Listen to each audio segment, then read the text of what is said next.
Subscribe कीजिए Gurukul hub channel को और बेल आइकन को दबाइए देखने के लिए लेटेस्ट एजुकेशनल वीडियो सबसे पहले। हेलो गाइस, आज की इस वीडियो में मैं आपको प्राचीन भारतीय इतिहास से 50 मोस्ट इम्पोर्टेंट पॉइंट्स बताने जा रहा हूं, जो आपके आने वाले एग्ज़ाम के लिए बहुत ही ज़्यादा इम्पोर्टेंट रहेंगे। चाहे वो एग्ज़ाम एसएससी एमटीएस जो चल रहा है, चाहे एसएससी सीजीएल, चाहे एसएससी सीपीओ और चाहे एसएससी सीएचएसएल का एग्ज़ाम हो, तो आप इन्हें अच्छे से तैयार कर लीजिए। ये 50 के 50 क्वेश्चन प्रीवियस एग्ज़ाम में भी पूछे गए हैं और आगे आने वाले एग्ज़ाम के लिए भी उतने ही इम्पोर्टेंट है। तो स्टार्ट कर लेते हैं। जो हमारा फर्स्ट पॉइंट है कि अशोक के किस अभिलेख को सबसे बड़ा प्रधान अभिलेख कहा जाता है, तो आंसर है 13वां शिलालेख।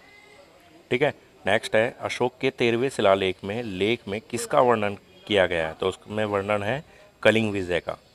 नेक्स्ट है भारत में भागवत धर्म का प्रथम अभिलेखीय साक्ष्य कौन सा है, तो उसका आंसर है हेलियोडोरस का बेसनगर या विदिशा अभिलेख। क्या आंसर है इसका? हेलियोडोरस का बेसनगर या विदिशा अभिलेख। नेक्स्ट पॉइंट है कि अशोक के किस अभिलेख में अशोक ने कर माफी का उल्लेख किया है, तो कर माफी का जो उल्लेख किया है वो क्या है? रोमिनदेई अभिलेख। क्या नाम है? रोमिनदेई अभिलेख।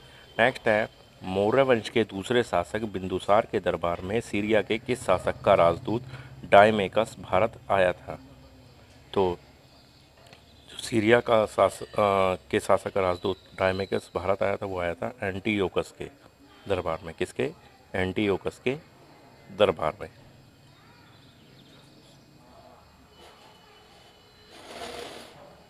मतलब एंटीयोकस सीरिया का जो शासक था, उसका राजदूत डायमेकस बिंदुसार के दरबार में आया था। नेक्स्ट है भारत के दक्षिण भारत व मध्य भारत में मौर्यों के उत्तराधिकारी कौन थे, तो वे थे सातवाहन।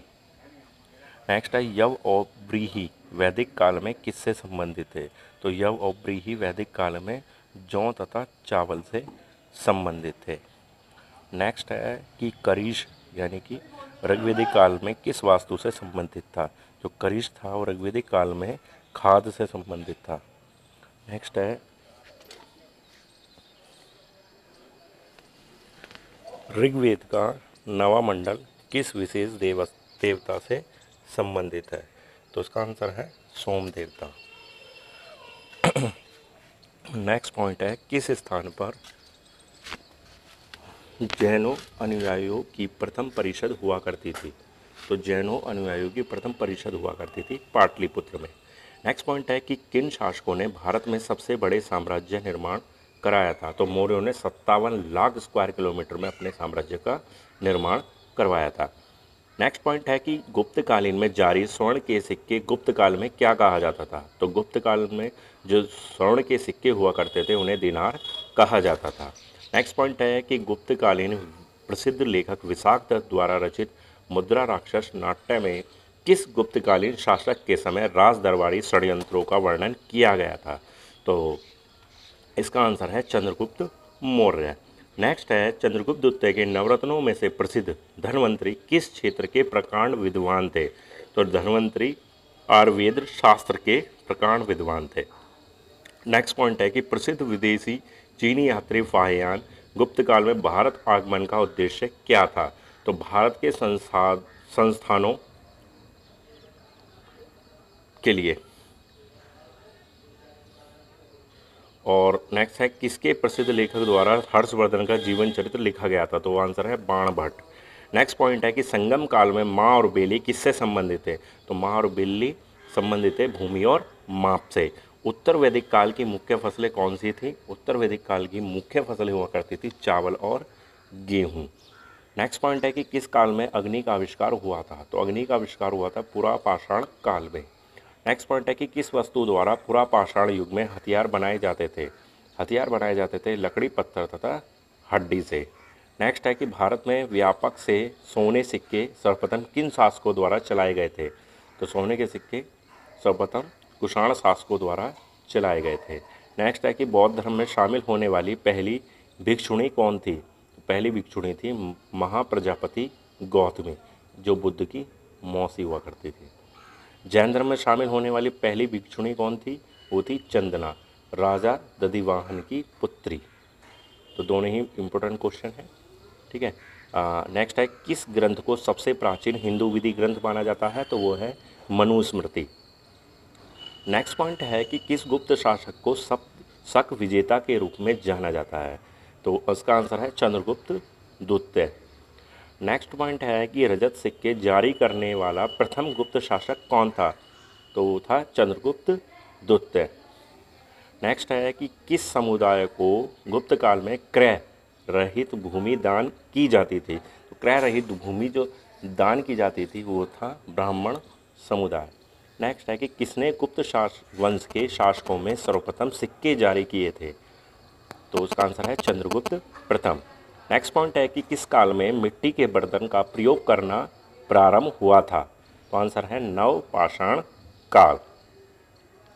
नेक्स्ट पॉइंट आता है कि किस वर्ष हड़प्पा संस्कृति का अंत हुआ था? तो हड़प्पा संस्कृति का अंत हुआ था 1700 ईसी पूर्व, 1700 ईस्वी पूर्व।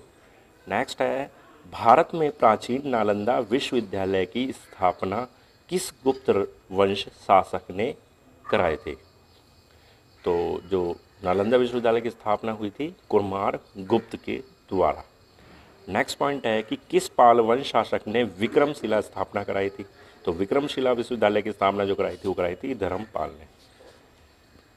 नेक्स्ट पॉइंट है कि दक्षिण भारत के किन शासकों ने दक्षिण भारत में सबसे बड़े साम्राज्य का निर्माण कराया था? तो उसका आंसर होगा चौल वंशों द्वारा बौद्ध पांडुलिपि प्रतियां संग्रह करने के लिए, चौल वंशों द्वारा, सॉरी ये बीच में थोड़ा एरर हो गया। नेक्स्ट है कि किस काल को भारत के इतिहास में भारतीय संस्कृति का स्वर्ण युग कहा जाता है? तो वह है गुप्त काल। नेक्स्ट है, सम्राट अशोक का एकमात्र शिला रूप चित्र किस स्थान से प्राप्त हुआ था? तो वह कंगन हल्ली, कर्नाटक। ठीक है।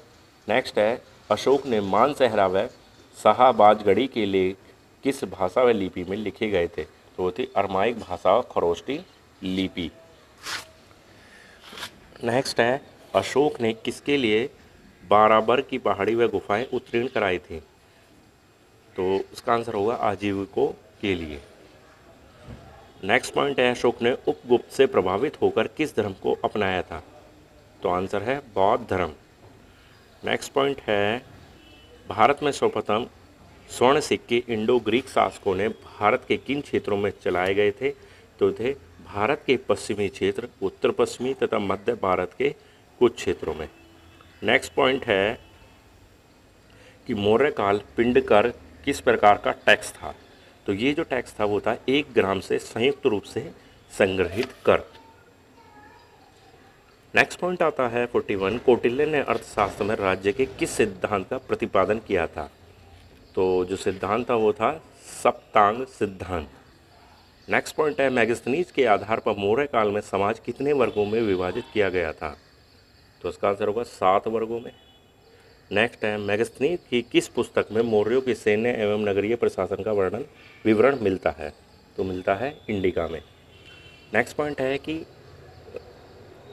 सेल्यूकस ने अपने किस राजदूत को चंद्रगुप्त मौर्य के दरबार में नियुक्त किया था? तो आंसर है मैगस्थनीज। नेक्स्ट है, किस शासक द्वारा हर्षवर्धन को पराजित किया गया था? हर्षवर्धन को पराजित किया गया था पुलकेशिन द्वितीय के द्वारा। नेक्स्ट है, मनुष्य ने किस युग में कृषि के आविष्कार को पूरी तरह अपना लिया था? तो कृषि के आविष्कार को जो अपनाया था वो अपनाया था नवपाषाण युग में। नेक्स्ट पॉइंट है कि किस काल से मानव का प्राचीनतम इतिहास संबंधित है? मानव का प्राचीनतम इतिहास संबंधित है पाषाण युग से। नेक्स्ट पॉइंट है कि किस काल में पहिए का आविष्कार हुआ था? पहिए का आविष्कार हुआ था नवपाषाण काल में। नेक्स्ट पॉइंट है कि नील नदी की देन किस सभ्यता को कहा जाता है? मिस्र की सभ्यता को। नेक्स्ट एंड लास्ट पॉइंट आता है कि 1792 ईसा पूर्व से 1750 ईस्वी पूर्व बेबीलोन का शासक कौन था? तो था हम्मुराबी। तो गाइज ये 50 मोस्ट इंपॉर्टेंट पॉइंट्स मैंने आपको इस वीडियो के जरिए बता दिए। प्राचीन भारतीय इतिहास से संबंधित सभी पॉइंट्स आपके एग्ज़ाम के लिए बहुत ही ज़्यादा इंपॉर्टेंट, आप इन्हें अच्छे से तैयार कर लीजिए, ठीक है। और अगर आपको ये वीडियो अच्छी लगी हो तो प्लीज़ लाइक करें, शेयर करें। और आप पहली बार हमारी वीडियो को देख रहे हैं, हमारे चैनल से परिचित नहीं हैं, तो नीचे एक रेड कलर का बटन हुआ वीडियो के नीचे, उस रेड कलर के बटन पर क्लिक करके हमारे चैनल को सब्सक्राइब कर लें।